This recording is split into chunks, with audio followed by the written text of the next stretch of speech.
I think I'm gonna start with him. He's part of our speakers in the roundtable. She includes Marta Espinosa, Selene Zarate, Guy Cochrane, and Antonia Lascano.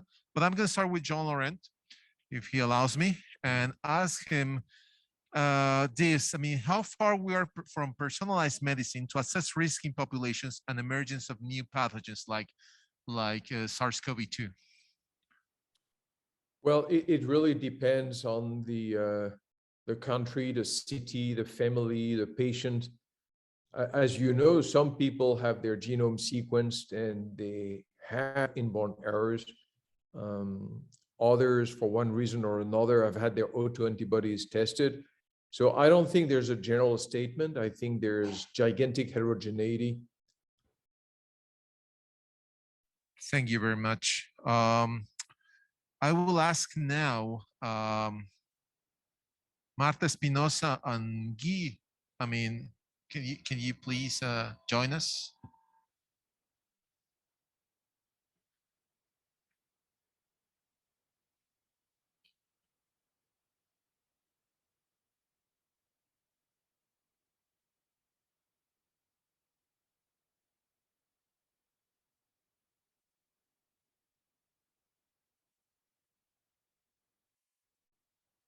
And I guess that Selene is already online. No, not the other Selene. Okay, but just in the meantime that we find out if she's already there with us, I would like to ask you, from your point of view, what are the collaboration challenges for pandemic management, and how can we balance them for a better and faster collaboration between Europe and Latin America?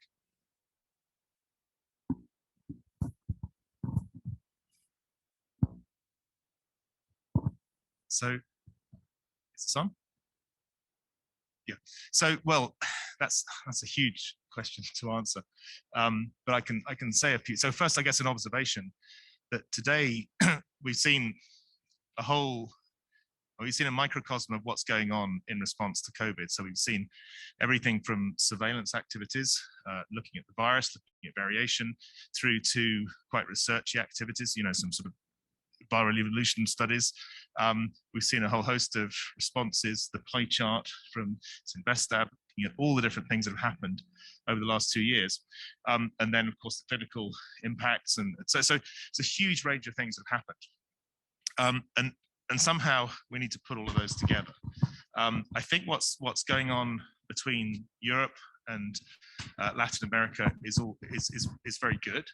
I think there are some issues we need to deal with data flow, because there is no place where you can go to get all of the data in systematically, because the data have gone in different directions. But that's something that you know we can work on over time. But another observation is that really we've seen how research activities are required to feed the public health response. So we had quite a few questions and discussions during the sessions about, you know, how to focus, for example, sampling on the public health response. But actually, we see that we need the research activities, such as the clinical work, to influence clinical practice. So perhaps doing that 4-hour immune triage. But we also need those research results to influence how we make the public health decisions.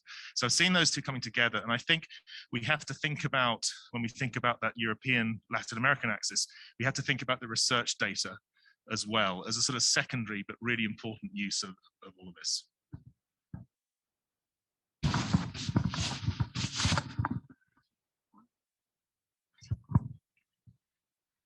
Yeah, I agree completely with you.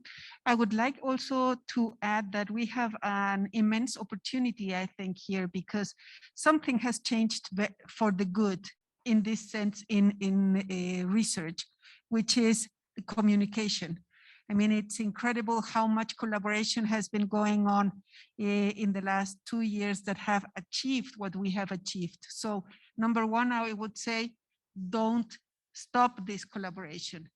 On the contrary, just make it go further, strengthen all these networks that have appeared either spontaneously or by looking around, by trying to search some other collaborators, either overseas or in the same continent.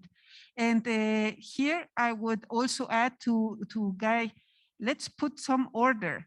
Let's put them together, not only to look for information, but to look for these very good networks that have formed during the last 2 years.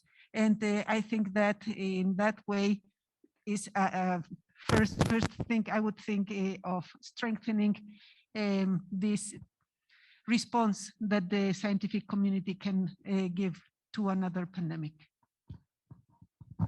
Thank you very much. I would like to say that, I mean, the Cabana initiative, it has been very, very productive, and I've been, I mean, like participating in that.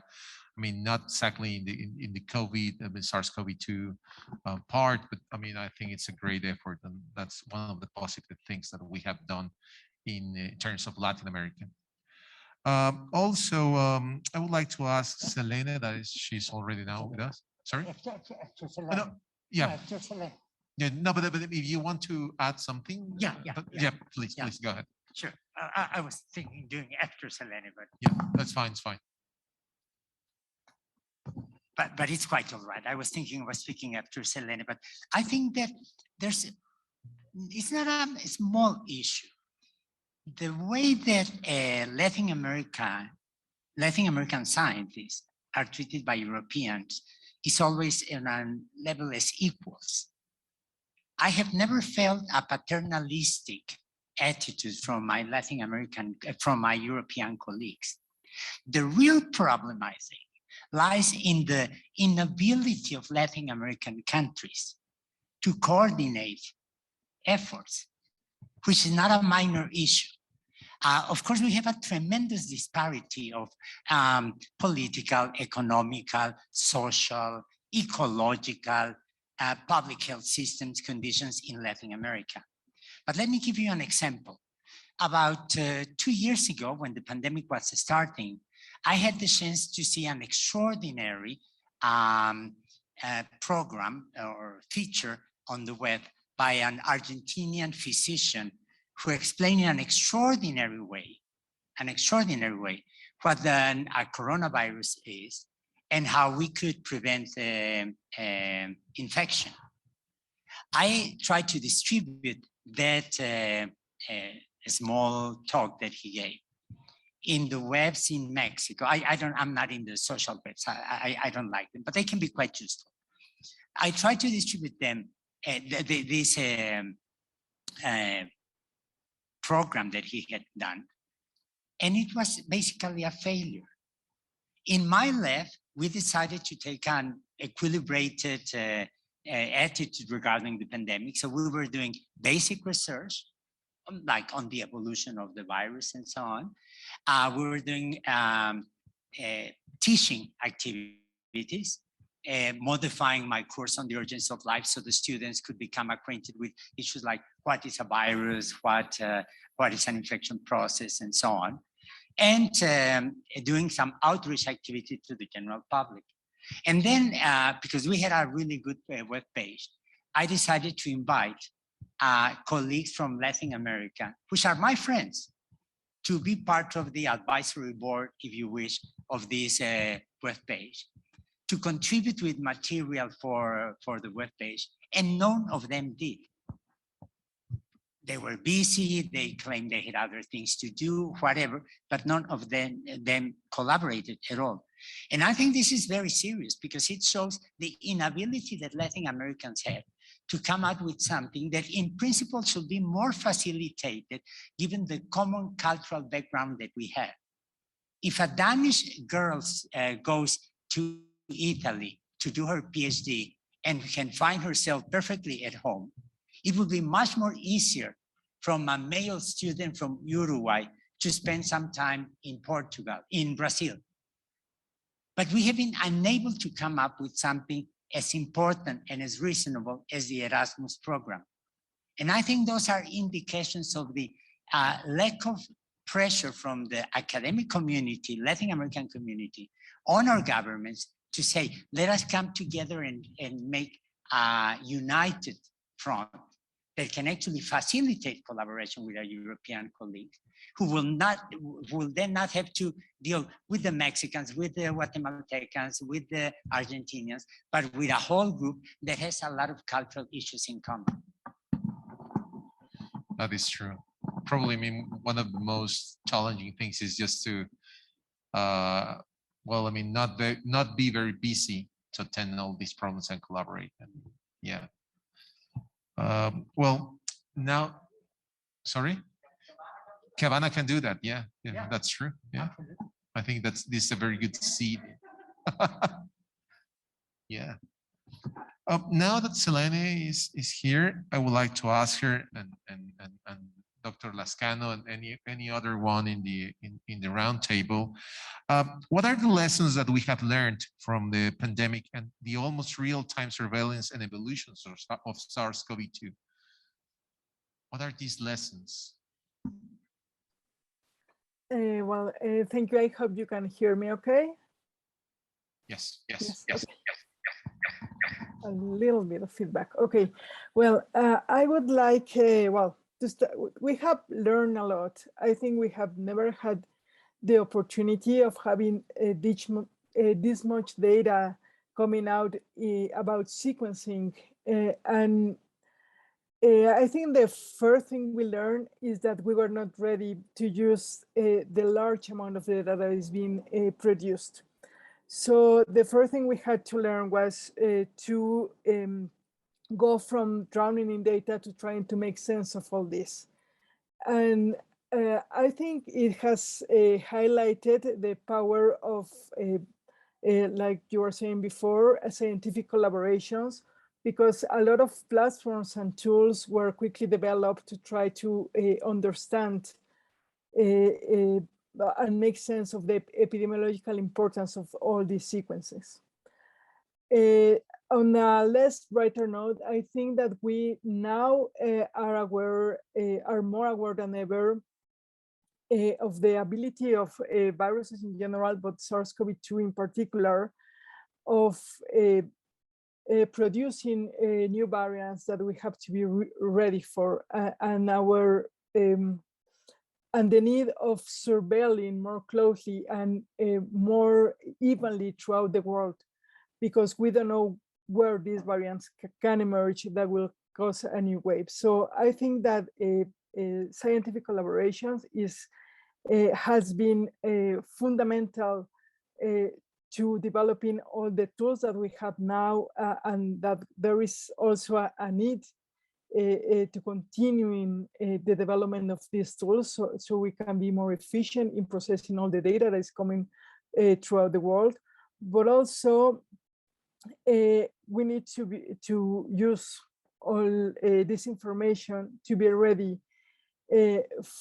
for all the possible threats that are posed to us by other emerging viruses.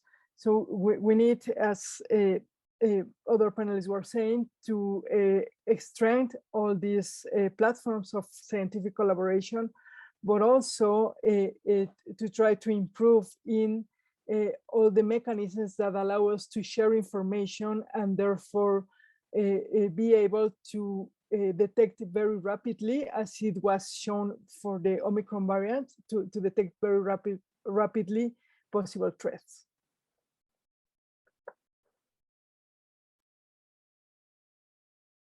Thanks, Alejandro. Well, the main lesson for me was something that we all know is here, which is social inequality. We need to develop policies that will allow the medical and the scientific community to work together to be able to identify very rapidly the threat of new pathogens. And the new pathogens may be the outcome of a recombination event or accumulation of mutations, if you believe in genetic drift, whatever.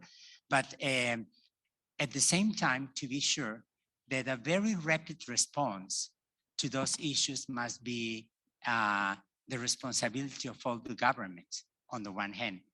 On the other hand, I think I have learned from my friends who are devoted to ecology, who work ecology, on one fact that is apparently simple, but is not quite so.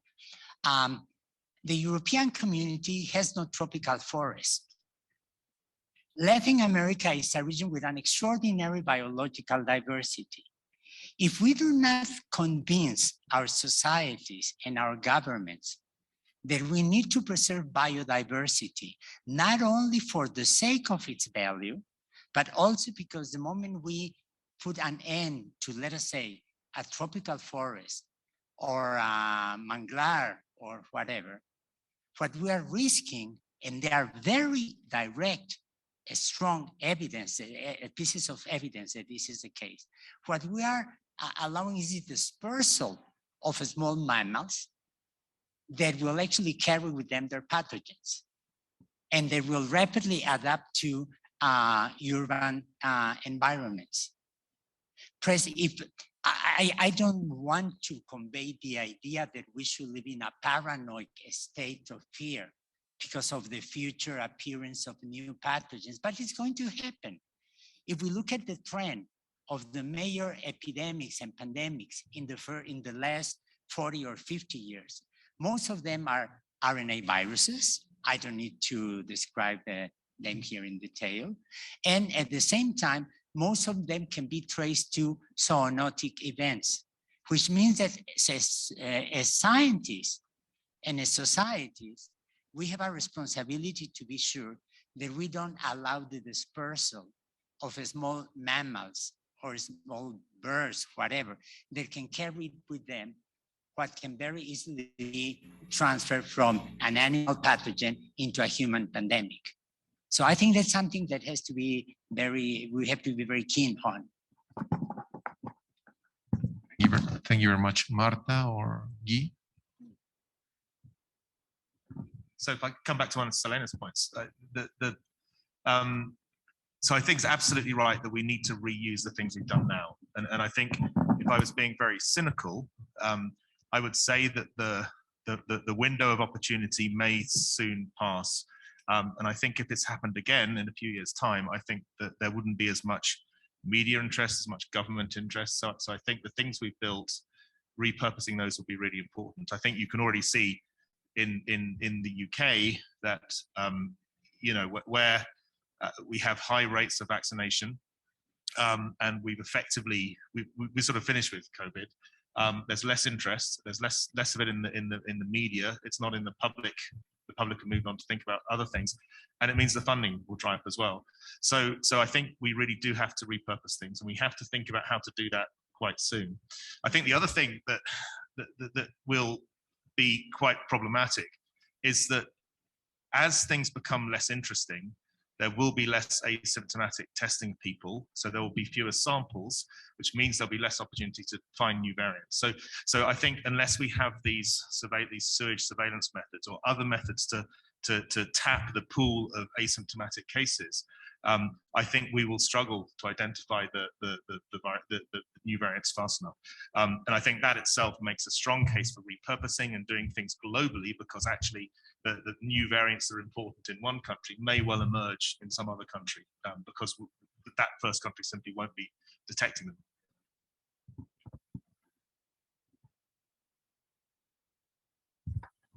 Definitely, I think we need to be very, very much more aggressive with our governments, asking for funding, asking for some money that is there available when it's needed. We have the talent, we have the human resources, and we have the knowledge, and we can explore much more. But it is impossible to go on in another pandemic if we will spend most of our time, most of the time in the first months in our countries, looking for the resources, looking for where are we going to find the money to finance this and this and this other project. So as long as we are here, I think that is the most important lesson, even more important than having these networks, is to go on to the deputies, to the senators, to the whoever needs to be aware and shake them with data and make sure that they will support financing our meaning the whole community, the projects.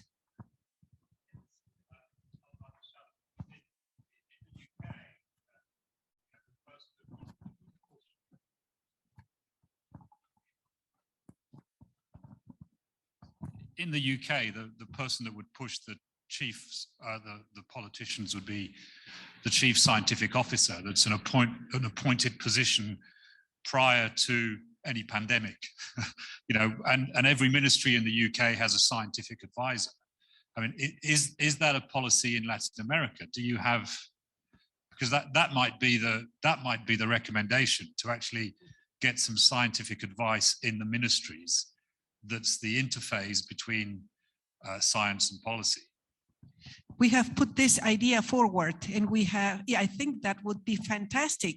We have we know that in some countries, not only there is a scientific advisor in every ministry, but they come together and discuss among them and then go back to their ministries. And I think that is a win-win situation. We have also advised to have scientific advisors in the embassies. I mean, having them and having the input and so on, knowing about networking, knowing about financing in other places.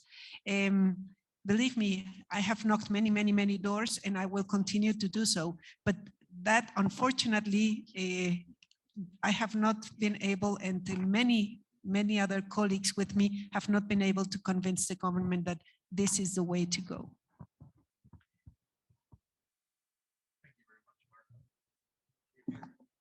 Yep. Okay.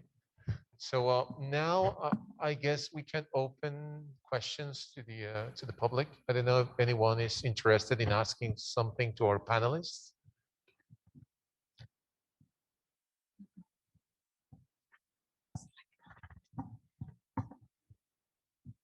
Or do we have any questions in the chat? Oh, sorry. Oh, yeah. Yeah, thank you. Well, I don't know if this is a question for the epidemiologist only, or maybe somebody in the somebody of you, or even the academic answer. It's related to the measures to contain COVID. Several countries are like already taking off or considering taking off most of the measures for like masks and some other measures. My question is if we are already in the state of the pandemic that the stage of the pandemic where we can do that. Just, yeah, we all want to go back to normal, of course, but I wonder if that's the best option already to do that everywhere.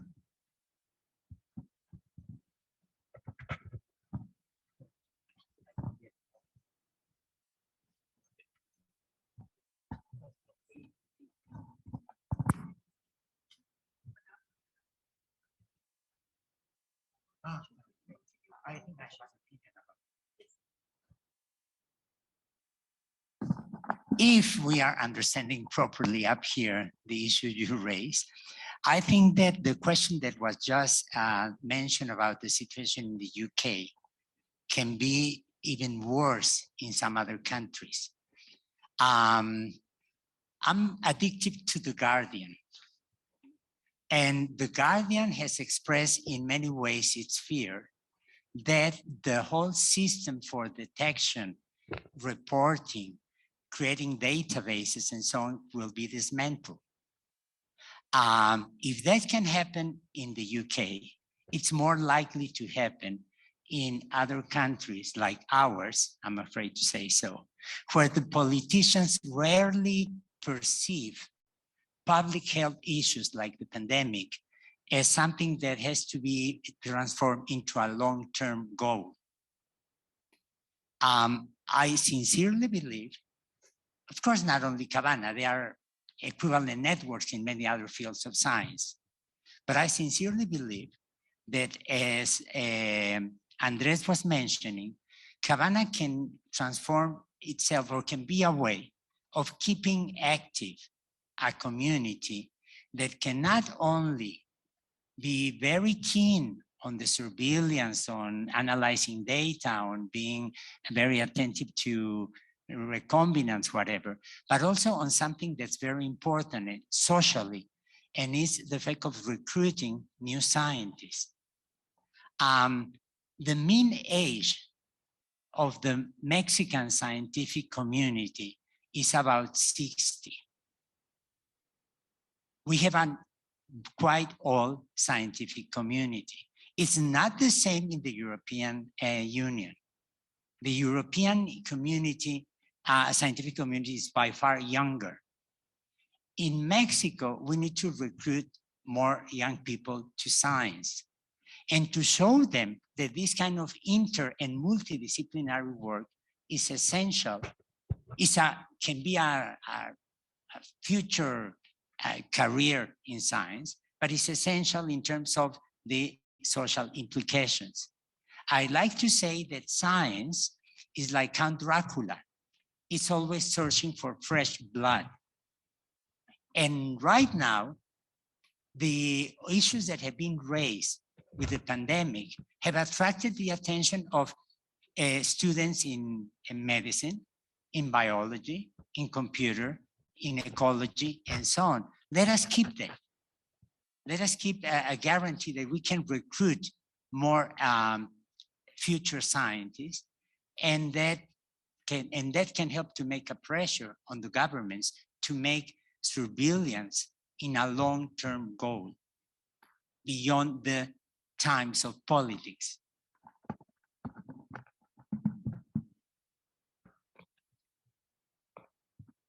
Just to comment, not to say that, not to comment on a specific country and its response, but there is nuance here. The circumstances differ around the world, and so the sanitary practices that are required must reflect that. And I accept that politicians will take, they'll look around and see what others are doing, and then the pressure will be off. But I think we have to persist with this argument that there may be a strong case for wearing masks and locking down in this part of the world, while in this part of the world it's not necessary at the moment, and then it might reverse. I think that's the reality. It's not straightforward. Things that are transmissible tend to spread over time, but it does make a difference. If you isolate them, you can save hospitals, or you can reduce the impact on hospitals, and you can help with the situation. So I think we have to get that message across, that there's not a single solution for the world. This is quite complex, and it will change over time. So it's reasonable that now you're asked not to wear a mask, and in 6 months' time you're asked to wear a mask again. And it has to be acceptable that these kind of changes will happen. Yeah, I guess, that's a very good point. First of all, the government has to consider and make policies and decisions based on science rather than any other kind of interest. And yeah, probably society just realized that, doctors and scientists were going to save us, not influencers or YouTubers, which probably, right now are more, the source of the fake news, that's affecting us. Yes. One comment in this respect also, I think from my point of view, part of the science formation overall for the new students has to take into account that in the interaction with the government, sometimes a lot of the decisions that has to take the government as a public policy are based on incomplete data, or just parts where we don't have finished scientific studies. And I think in some sense, for us as scientists, it's important to convey that part to the government as well, that sometimes you will have to take decisions based on partial information, and that's the best you can do. It's much better than to do it without any at all. But I think this is important in a lot of ways.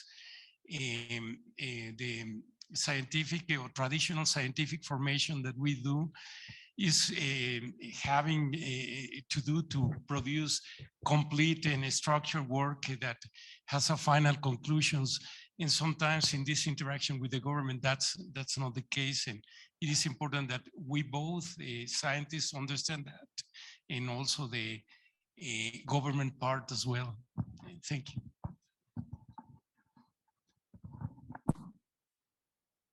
There's a question over there.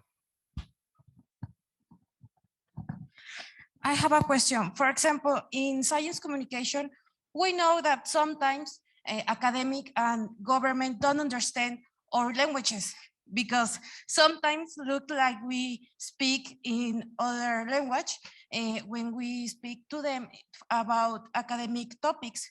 So in this case about COVID-19, we saw that this big lack of communication, because government and society don't understand nothing when we speak.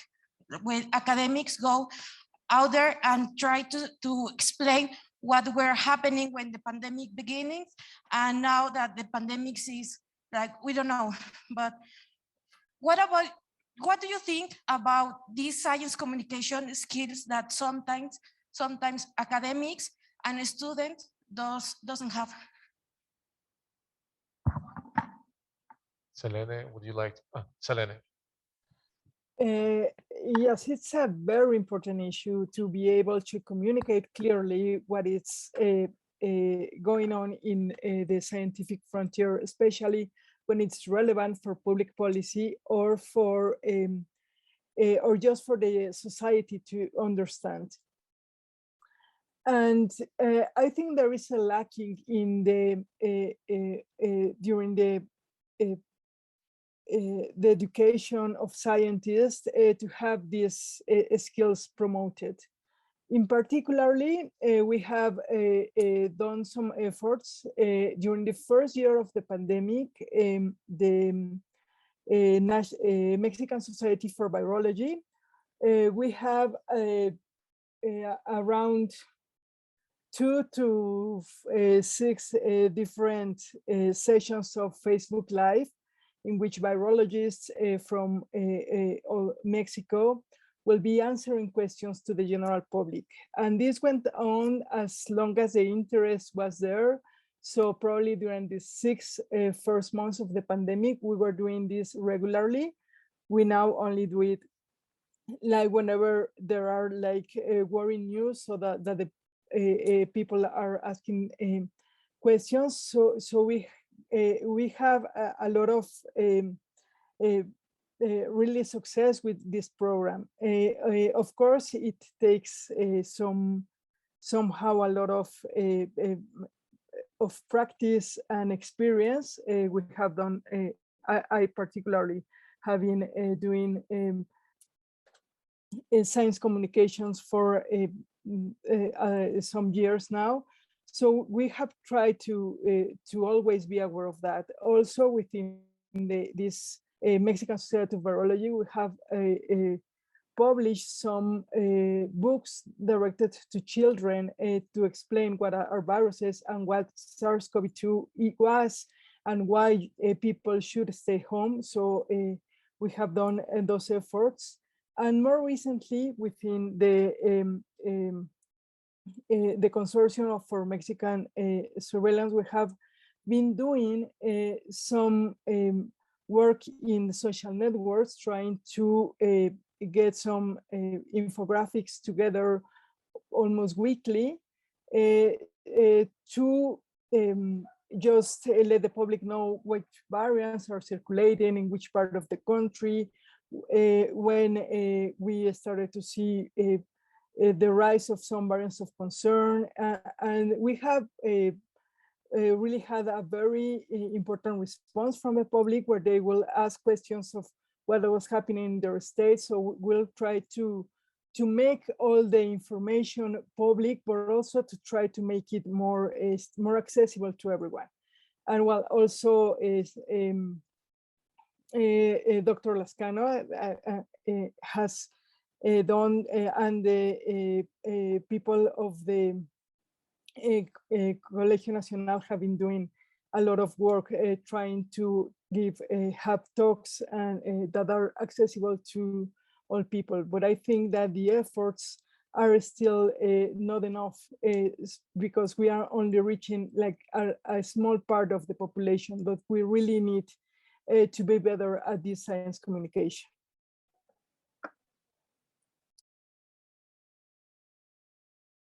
There have been several efforts trying to explain to the general public what is the situation with the pandemic and the importance of science regarding it. And I think we really saw a window of opportunity to make people understand that science is important. And I think several of us, when we talk about it, we are seeing something unexpected thanks to the pandemic, right? Now we have gained importance, we have gained relevance, and that's why many of us got involved in things that we normally didn't do. It was maybe felt in our expertise, but not really in our area of interest. But where I didn't see success was in communicating with politicians. I don't know what's your opinion on that, and if you see a window of opportunity there. If you allow me to read something that came from Kat Brooksbank, and I think it's related to science communication. And she says, I think we need to go beyond science communication to science inspiration. I have no idea how we teach these, though. I have a feeling that those who can teach it are born, not made. Going back to the yeah, sure. Let me refer briefly to the issue that Alfredo just raised. It touches upon the comment by Kat. In Mexico, I think we scientists found an extraordinary reception from the physicians. I still have to meet a physician who rejected the idea that the virus is the outcome of a natural process of evolution. I still have to meet a physician who did not accept the possibility that this may be related to ecological issues, to social transmissions, and so on. And I think that's an advantage. I was absolutely delighted to see Alejandro Macias, who is a very good personal friend. I have a tremendous admiration for him, who is actually one of the most extraordinary scientific communicators that we have in the country. And I think that the attitude that he has reveals what we found among many members of the public health community workers. Now, when trying to extrapolate this into the politicians, I think we have to distinguish several levels of politicians. The members of the cabinet couldn't care less. In fact, many of us felt personally or as a group rejected or attacked by the president himself. The Minister of Health, Secretario de Salud, I'm not quite sure that we still have a Secretario de Salud. I'm not quite still sure that we have a Minister of Health. I mean, he was very obvious because he was basically absent. The Undersecretary of Health, who was in charge of communicating with the people, came out with funny ideas that need not to be repeated here in detail, but let us produce a religious image, or the president is a moral force, not a force of contagion, and so on. I mean, those things need not to be repeated. But at the level of the members of the House, I found a much more interesting response myself. I was contacted personally and together with other friends by members of the House that wanted to have an explanation of what a virus is, how can a vaccine work.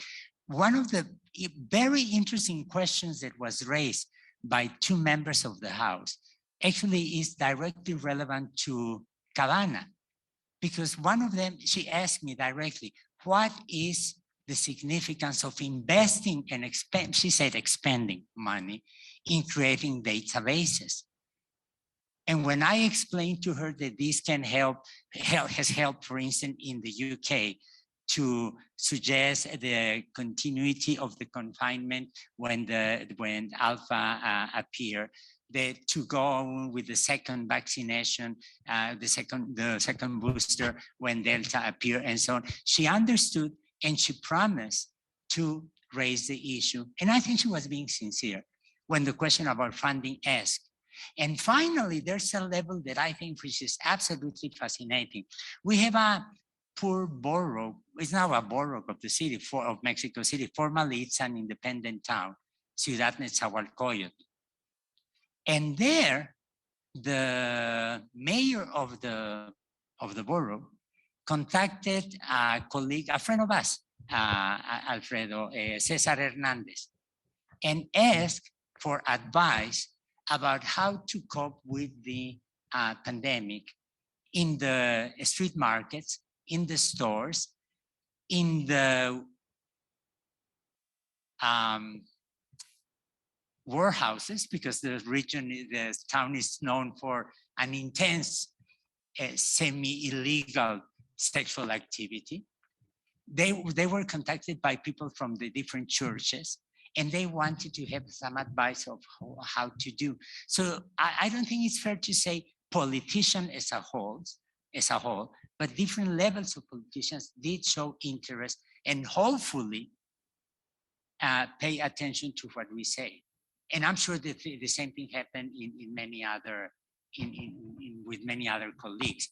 I was quite impressed to know today during lunchtime that Alejandro had been assisting the people from Cuernavaca, the government, giving pieces of advice of how to cope with the pandemic. And I'm sure that that you had an equivalent experience here in Irapuato and so on. So I think that it's quite uneven, but all in all, I think it raises my hopes on the honesty and the intelligence of some politicians, not all of them. Yeah, I guess, if you allow me, I guess what I meant is decision makers at the end. I didn't see any decision to support science. So, I mean, I understand that there are certain levels where they listen and they even seek for advice. But at the top level, we didn't see any change. So how do we get there? If we can reach even people of the house, representatives of the house, but don't see any consequence of that, even when they understand or they seem to appreciate the efforts. What do we do?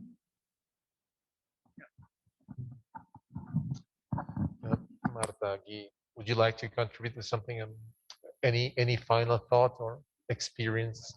No, I mean, I have no solution to that, and I don't think it's so different in Mexico to elsewhere in the world, certainly in European countries. But I guess it won't hurt if you have a very well-informed population that senses when the media is saying, or politicians make a particular decision, it's promoted a particular way, that the media reflects what everyone knows, and they see through things that are bad decisions. I guess so the educational side, the public outreach, all these things I think are important in creating the right environment for that kind of politics to be difficult to persist. I agree completely. Education is the basis for everything. And that includes also, coming back to your question, that we should include some courses for those of us who were not naturally born communicators like Toño, and to show our students, our next generations, how to communicate, how to be able to get in touch, to make click with society at all levels. Selena? Yes, I think that it's very hard to influence policy making from science, no? Because politicians will always take the decisions that they consider will align with their political interests. But I think that what is on us to do is to make the information available and understandable for everybody. And then if this information is available to the populations, then it will be in the politicians' interest to follow this scientific information and to take decisions based on this common knowledge. I think that really science communication is key to this issue, but you also need people that is prepared to understand the scientific information. So also education is is very important. I do believe that even though there have been some outreach in my particular experience from the federal government, and even though they may understand the scientific points, the ultimate decision they will make will not necessarily align with these views. And I think that there is a gap there that has to make them respond to the science will depend on how the population perceive their actions. No, so I think we have a lot of work to do, and I also don't think that is only a Mexican problem, but a worldwide problem. Hernandez, please. No, I couldn't agree more with my how do you say tocayo? Well, like person, Dr. Zarate. But basically that's kind of what I wanted to contribute as well, that I feel that now we have a real opportunity. We have all these social platforms where we can reach thousands or hundreds of thousands or even more people. And we do, I get the feeling that many of us as scientists, we feel this is kind of a waste of time. And I would say it's exactly the opposite. I feel it's our responsibility to try to communicate this and not, I mean, some people might say that we are dumbing it down, but I don't think it's that. It's more like we're making it accessible to people who are not specialists to understand what we do, why is it important.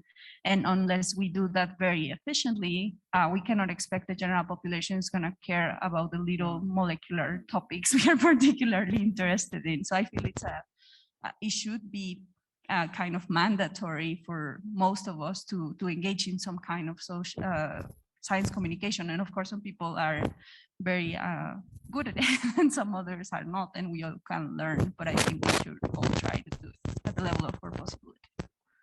Thank you very much. I think we can go for a last thought, I mean, from Dr. Mustre, and maybe there is, oh, okay. Sorry, there's okay. Okay. Thank you. It's also a comment in this sense of the importance of a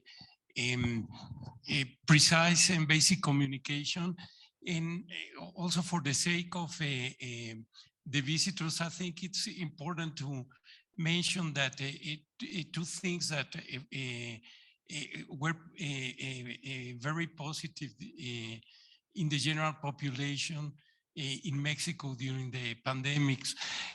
One was just a general attitude of the population in favor of vaccination. And actually, unlike other countries, basically you never heard any comments of any sector of the population thinking that it was not a good idea.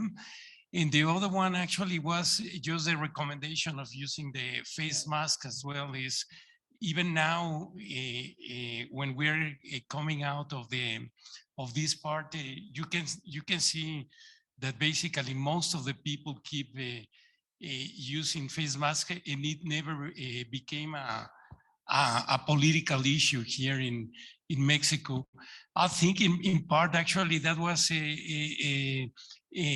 because of these simple messages communicating the usefulness of these things. And that's one thing that I think we should value as educational institutions, that thing work out well. even sometimes in spite of politicians at higher level having other recommendations. So I just wanted to make that comment. Thank you very much. Sorry, I didn't see you, Ian. Just go ahead. Microphone is on its way. It's just a question, really. So let's assume that the pandemic continues and there's less interest from governments to invest in dealing with the pandemic because they've moved on to other things. What would be the 3 things or the 4 things that you would think are the priorities that you would want to maintain in the scientific community in an environment where resources are declining to fight the pandemic?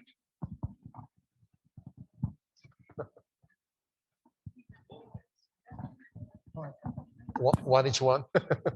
One thing, I would say international collaboration, particularly around data science and methodologies.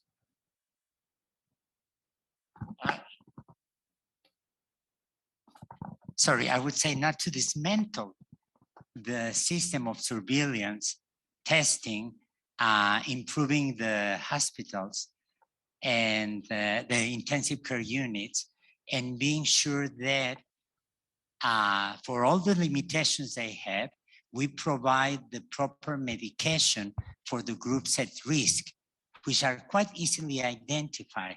People that are immunocompromised because they had a transplant, whatever, that should be priorities when attending a health center.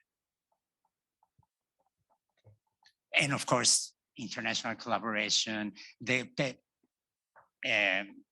teaching young students and so on, increasing databases, cleaning them and so on. Marta. I agree, definitely international collaboration and make sure with I cannot imagine having even less resources, excuse me, but let's think there are even less. I think it is getting much closer to the students, since we don't have so much things to experiment on, getting much closer so that they don't let the enthusiasm die. Keep them there. I think that would be what I would do. Selena, would you like to close with a final thought? Yes, well, of course, I think that data sharing internationally is going to be crucial going on. And that will be, I think, the most... You don't hear me. Okay. Well, can you hear me now? Is it better now? No? Can you hear me now? Well, I will just type it on the chat.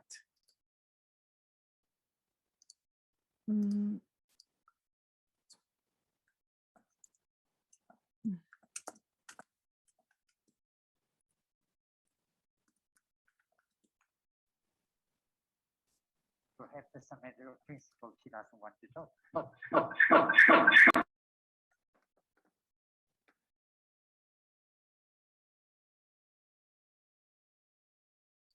Can you hear me now? Yes. Okay. Well, I was just pointing out that data sharing has been the highlight of the pandemic, not only data on sequencing, but also having access to preprint publications that will give you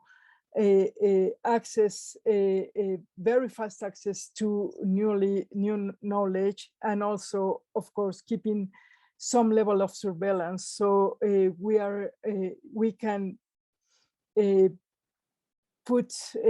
ramp up surveillance whenever we see a new variant coming, for instance.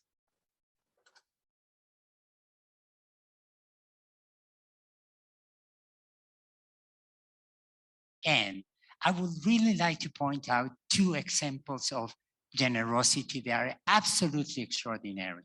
One of them is historical and has to do with the sharing of information and databases. In the 1960s, an astronomer, a planetologist, whom I had the chance to talk with a couple of times, Margaret Dayhoff, got bored with the work she was doing. She was working on modeling the atmosphere of Venus and Jupiter at the time in which there was not enough data to produce reasonable models. She was a very good friend of Carl Sagan. She was a very good friend of his then wife, Lynn Margulis, or what I should say, Carl Sagan was the then husband of Lynn Margulis. And she decided to put all her expertise and her understanding of computer science, databases, mathematical techniques into the analysis of protein and nucleic acid sequences. And then she came out with an extraordinary idea, which we all of us benefit, all of us here, of this. She said, the people that had been trained to collect the data, set them in databases, analyze them, have been educated in public academic institutions thanks to the taxes paid by the American people. Hence, databases must be public and free, which reveals an extraordinary insight from this lady. I mean, I still feel proud of having had the chance to meet her and to talk with her and so on. And it's something that we have to actually underline. The significance of the free flow of information, without which the work we have done would be impossible, basically. The second example of generosity that I like to underline is that of the academic institutions or the academic communities all over the world, but in particular in Mexico. I still have to see an example of a Mexican academic institution, a center, a research center, a university, a hospital, whatever, in which the people did not try to help in the pandemic in one way or the other. It's absolutely amazing the engagement that they made in the way they became engaged in trying to struggle to fight the pandemic. And this is true not only for people in science, in natural science or physical sciences, it's also true for people in social sciences, it's also true for people in the humanities and in the arts. Martha and I were discussing actually the case of the students of theater, of dramatic arts in the university that developed a set of respiratory exercise to assist the people who had COVID, and they gave work, they still organize workshops and so on for the patients of COVID. So I think these are examples that we have to underline. And since I'm a pathological optimist, I think that one should leave this room with the idea that things can be done and not depend solely on the whimsical attitude of the politicians. Thank you very much. I think with this, we close the round table. I don't know, Selene, if you want to give a final words or closure for this. Okay. Well, I don't know. That's me, not me. Okay, sorry.